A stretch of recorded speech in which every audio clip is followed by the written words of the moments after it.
Chcesz wygrywać gry na bocie? Graj tymi 3 postaciami. Lucian, Senna oraz Tristana. Jednak Senna potrafi zrobić więcej niż pozostała dwójka, a po ostatnich buffach na zbieranie dusz Senna jest OP.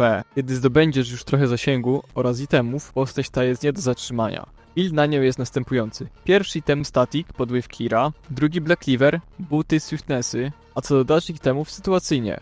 Jednak zazwyczaj dokładamy Rapida, gdyż dobrze łączy się z pasywką Senny oraz Infinity Edge'a. A jeśli grasz inną rolę, to na naszym profilu znajdziesz coś dla siebie. Nie zapomnij wbić na naszego Discorda, gdzie odbędzie się losowanie darmowe sesje coachingowe już 14 czerwca. Link w opisie.